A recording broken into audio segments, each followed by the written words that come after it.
परमाराध्य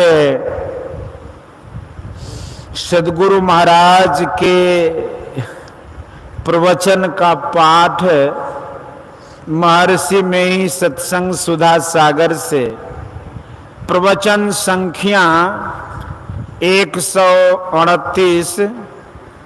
संत लोग पश्चिम तरफ रहते हैं। प्यारे लोगों, संसार और शरीर के घेरे में पड़े हुए अपने कर्मों के जाल में फंसे हैं। हम लोग इन घेरों में पड़कर कैसे हैं सबको मालूम है। किसी भोग में सुख और किसी भोग में दुख मानते हैं। यह दुख सुख का भोग बहुत जबरदस्त तरह से होता है। हम इसमें बझे रहते हैं। सुख भी सुखदायक नहीं होता है और दुख तो दुख ही है। विषय सुख सुखदायक इसलिए नहीं होता है कि वह तृप्तिदायक नहीं है और न सदा रहने वाला है। हम लोग कर्म के जाल में फंसे हैं। इसी जाल के अंदर रहने के कारण क्षणिक सुख दुख में फंसे रहते हैं। इससे छूटने के लिए कोई यत्न है तो संत लोग कहते हैं हाँ है। वह है कर्म के जाल से छूटना। कर्म के जाल से छूटने को ही पाप पुण्य से छूटना कहते हैं। पाप पुण्य के भोग प्रत्येक क्षण होते रहते हैं। उपनिषदकार कहते हैं कि इनसे छूट सकते हो। पाप से छूटना सभी चाहते हैं क्योंकि इसको दुखदायी समझते हैं, और पुण्य से छूटना नहीं चाहते क्योंकि यह सुखदायक है, लेकिन इसमें तृप्ति नहीं है। इसलिए इससे भी छूटना अच्छा है। जिस कर्म से हम पाप से छूट सकते हैं उसी कर्म से पुण्य से भी छूट सकते हैं। वह है ध्यान। ध्यान से पाप पुण्य दोनों छूट सकते हैं। पाप पुण्य दोनों छूट सकते हैं। ध्यान कहते हैं एक ओरता को, जिस अवयव युक्त एक रूप को हम देखते हैं वह अणु परमाणु से युक्त है। उसमें अनेक अवयव हैं, उसमें एक नहीं अनेक हैं। अनेक के समूह के गठन को यदि हम एक कहते हैं तो असल में एक नहीं है, लेकिन जो एक ही एक है उस पर मन को लगाओ। वह क्या है?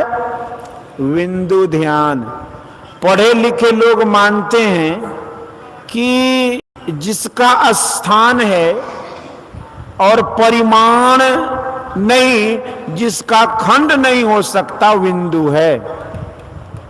बिंदु को पकड़े बिना कोई ध्यान में मजबूत नहीं हो सकता। ध्यान बिंदु उपनिषद में केवल बिंदु ही नहीं परम बिंदु ही कहा है, और इसको बीजाक्षर भी कहा है गया है।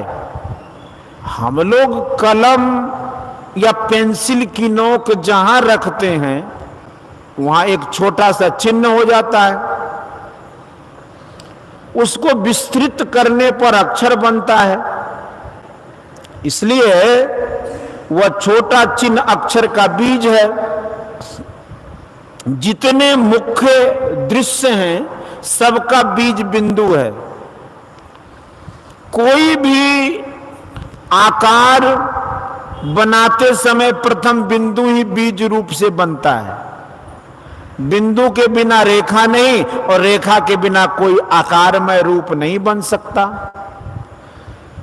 जिस बिंदु का रूप मन में ख्याल किया जाता है वह परम बिंदु नहीं है।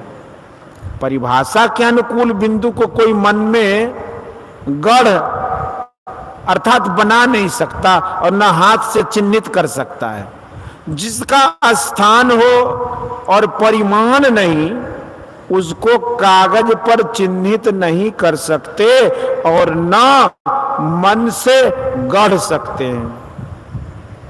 इसको स्थूल दृष्टि से कोई देख नहीं सकता, किसी तरह इसको कोई देख नहीं सकता, किसी तरह कोई देख नहीं सकता। ऐसी बात नहीं है, किसी तरह इसको कोई देख नहीं सकता, ऐसी बात नहीं है। गुरु की युक्ति के अनुकूल देखने के अभ्यास द्वारा देख सकता है।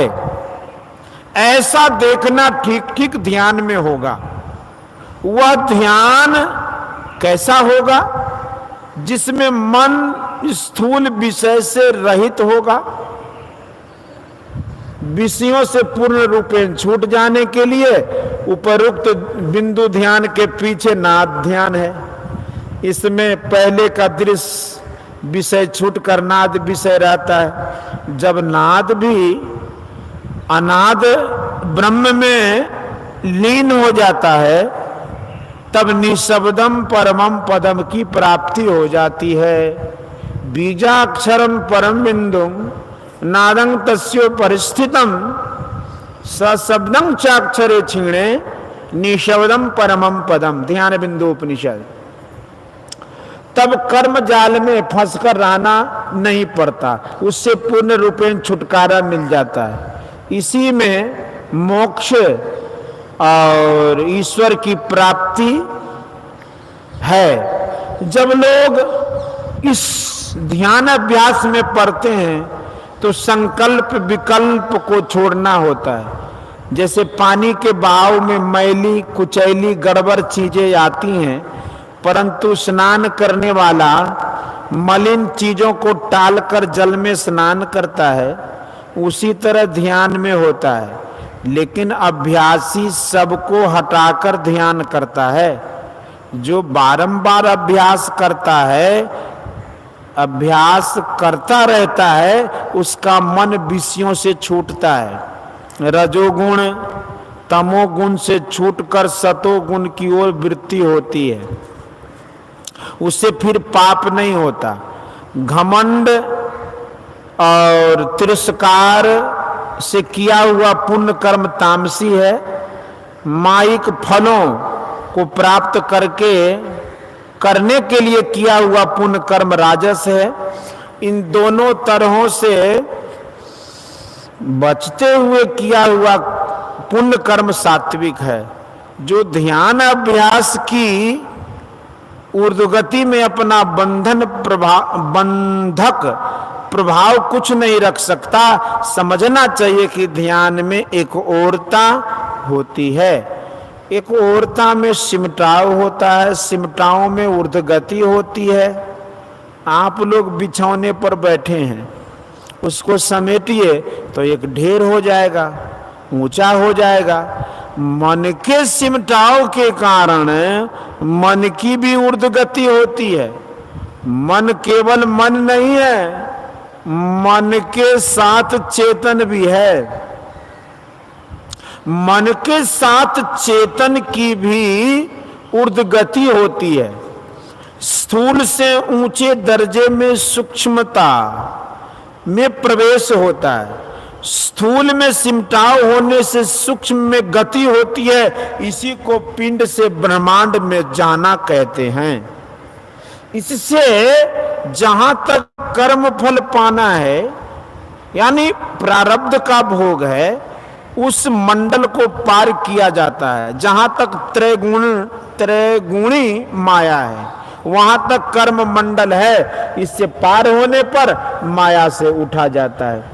ध्यानाभ्यास से ऊर्ध्वगति होती है, तब कर्म मंडल से ऊपर उठा जाता है। यही उपाय है और दूसरा उपाय नहीं है। पुण्य सुख में बांधता है, पुण्य सुख में बांधता है तो पाप दुख में बांधता है। दोनों बंधन ही है।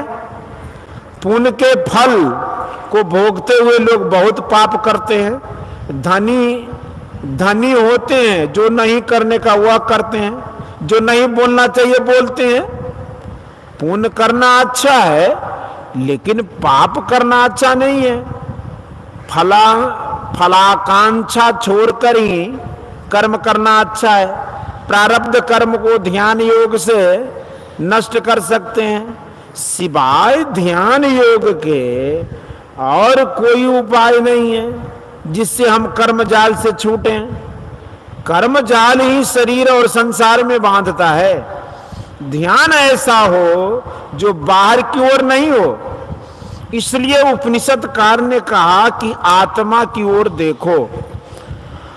आत्मा एक ही है। शरीर जैसे उसको अवयव नहीं, जोड़ नहीं, साधक आत्मा की ओर चलता है तो वह आत्मा बहुत दूर है, अब बहुत देर से मिलती है, लेकिन रास्ते में कुछ नहीं मिलता। ऐसा नहीं, रास्ते में चंद्र ज्योति आदि का दर्शन होता है, जो दर्शन कभी संसार में नहीं हुआ, चलते चलते वह परमात्मा को पाता है। ध्यान योग अंतर्मुखी करो और घर में रहो। ध्यान योग की विधि गुरु से सीखो। जो इस युक्ति को नहीं जानते उनके लिए कबीर साहब कहते हैं कि मोरे जियरा बड़ा अंदेशबा मुसाफिर, जई हो कौनी ओर। मोह का शहर कहर नर नारी, दुई फाटक घन घोर। कुमति नायक फाटक रोके पड़ियों कठिन झिझोर। संशय नदी अगाड़ी बहती विषम धार जल जोर। क्या मनुआ तुम गाफिल सोचो इहमा मोर न तोर। निस्दिन प्रीत करो साहब से नाहिन कठिन कठोर। काम दीवाना क्रोध है राजा, बसे पछी सो चोर। सतपुरुष एक बसे पश्चिम दिस, तासों करो निहोर। आबे दर्द राहत हिलावे, तब पइहो निज ओर। उलटी पाछलो पैरों पकड़ो, पसरा मना बटोर। कहे कबीर सुनो भाई साधो, तब पइहो निज ठौर। इस पद में भी ध्यान करने को कहा है। कहा कि जो संत लोग पश्चिम की तरफ रहते हैं, पश्चिम को संत लोग प्रकाश, पूर्व को अंधकार, दक्षिण को शब्द, उत्तर को निशब्द कहते हैं। जो अपने को प्रकाश में रखते हैं और दूसरे को प्रकाश में चलने को बताते हैं, उनसे जानो। ब्रह्मांड से पिंड में आए हो, इससे उल्टो, यानी पिंड से ब्रह्मांड की ओर चलो। पिंड से ब्रह्मांड की ओर चलने के लिए पसरे हुए मन को समेटो। कबीर साहब ने उपर्युक्त पद्यों में कहा है कि ऐसा करने से तुम अपने निज घर को पाओगे और तुम्हारा कल्याण हो जाएगा।